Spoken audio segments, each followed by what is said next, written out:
கடவுள் ஏன் கெட்டவர்களை நன்றாக வைத்திருக்கிறார்? ஒரு சிறிய கிராமத்தில் வாலிபன் ஒருவன் வாழ்ந்து வந்தான்.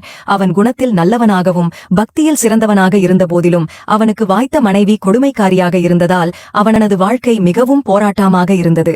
வேலை நேரத்தை தவிர்த்து மற்ற நேரங்களில் கடவுளை வணங்குவதிலும் தியானம் செய்வதிலும் செலவிட்டான். ஆனால் பக்தியுடன் கடவுளை வணங்கினாலும் அவனுடைய கஷ்டங்கள் குறையவில்லை. தினமும் புது புது பிரச்சனைகளில் சிக்கி மனதளவில் துவண்டு போனான். அதே ஊரில் கெட்ட எண்ணங்கள் நிறைந்த பணக்காரன் ஒருவன் இருந்தான். தன் சந்தோஷத்திற்காக எந்த செயலையும் குற்ற உணர்ச்சி இல்லாமல் செய்து கொண்டு மகிழ்ச்சியாக வாழ்ந்து கொண்டிருந்தான். அவனுக்கு நல்ல குணமுடைய பக்தியில் சிறந்த மனைவியும் அமைந்திருந்தாள். ஆனால் அவனுக்கோ துளி அளவும் கடவுள் நம்பிக்கை இல்லை. அவன் அடிக்கடி ஆன்மீகத்தையும் கடவுளை பற்றியும் கேலி கிண்டல் செய்து அந்த வாலிபனை நோகடிப்பான். இதனால் ஒரு கட்டத்தில் இருவரிடையே சண்டை ஏற்பட்டு வாக்குவாதம் அதிகமானது.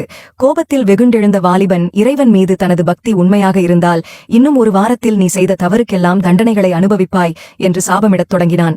சிரித்துக்கொண்டு அந்த பணக்காரன் அப்படி நடக்கவில்லை என்றால் நீ ஆன்மீகத்தை கைவிட வேண்டும் என்று அந்த வாலிபனுக்கு சவால் விட்டான். அதற்கொப்புக்கொண்ட வாலிபன் கடவுளிடம் தீவிரமான பிரார்த்தனையில் ஈடுபட்டான். போட்டியின் கடைசி நாளும் வந்தது. அந்த நாளில் பணக்காரன் காட்டிற்கு சென்று தேவைக்கு அதிகமான பறவைகளையும் விலங்குகளையும் வேட்டையாடி விருந்திற்காக வீட்டிற்கு வந்து கொண்டிருந்தான். வரும் வழியில் களைப்பாக இருக்கவே ஒரு மரத்தடியில் சிறிது நேரம் உறங்கலாம் என்று நினைத்தான். அப்படி உறங்கியவன் திடீரென உருண்டு அருகிலிருந்த ஒரு சிறிய பள்ளத்தில் விழுந்தான். அந்த பள்ளத்தில் தங்கமும் வைரங்களும் நிறைந்த புதையல் இருக்க அதை பார்த்தவன் எல்லையில்லா மகிழ்ச்சியுடன் அதை எடுத்துக்கொண்டு வீட்டிற்கு வந்தான். இதற்கிடையே வயலில் வேலை செய்து கொண்டிருந்த வாலிபனை மாடு முட்ட கடுமையான காயங்களுடன் படுத்த படுக்கையானான். இப்படி ஒரு வெள்ளந்தியான கணவனுடன் வாழ்வதை விட தாய் வீட்டில் வாழ வெட்டியாகவே இருக்கலாம் என்று அவனின் மனைவியும் அவனை அப்படியே விட்டுவிட்டு தாய் வீட்டிற்கு சென்று விட்டாள்.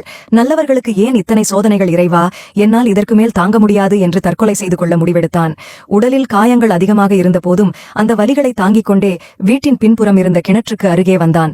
இறைவா, நான் உன்னை நம்பி அந்த பணக்காரனிடம் சவால் விட்டேன்.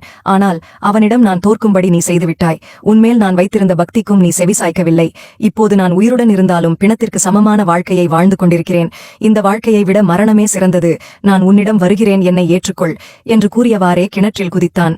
அவன் கிணற்றில் குதித்த சில நிமிடங்களில் திடீரென்று தன்னை யாரோ தூக்குவதைப் போல் உணர்ந்தான். ஆம், எந்த கடவுளை அவன் பக்தியுடன் வணங்கினானோ அதே கடவுள்தான் அவனை காப்பாற்றினார்.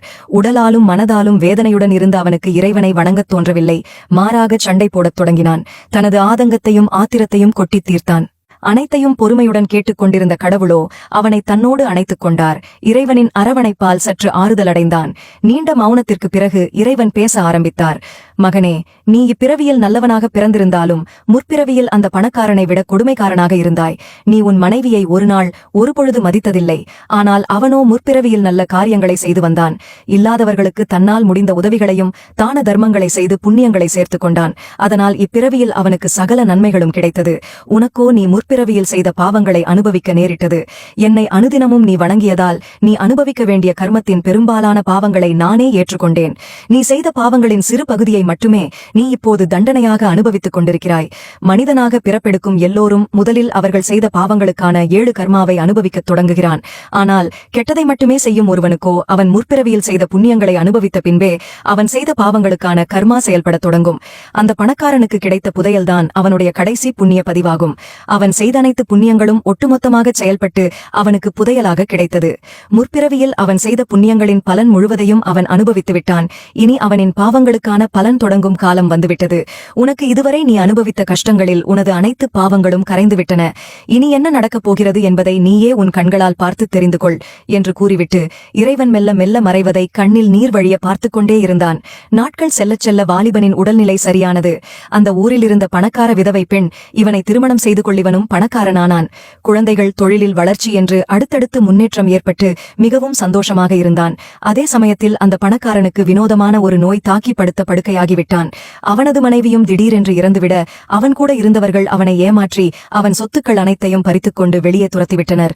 இங்கு பலரும் கூறுவது கெட்டவர்கள் நல்லாத்தானே இருக்கிறார்கள் என்று. நன்றாக இருக்கிறார்கள் என்பது வேறு, நிம்மதியாக இருக்கிறார்கள் என்பது வேறு. நிம்மதியாக மனநிறைவுடன் வாழ வேண்டும் என்று விரும்பினால் உங்கள் மனத்திற்கு கட்டுப்பட்டு நல்லவர்களாக வாழ்ந்து பாருங்கள். சொர்க்கம் எப்படி இருக்கும் என்பதை வாழும்போதே தெரிந்து கொள்ளலாம். இந்த கதை உங்களுக்கு பிடித்திருந்தால் ஒரே ஒரு லைக் தந்து வீடியோவை ஆதரிக்கவும்.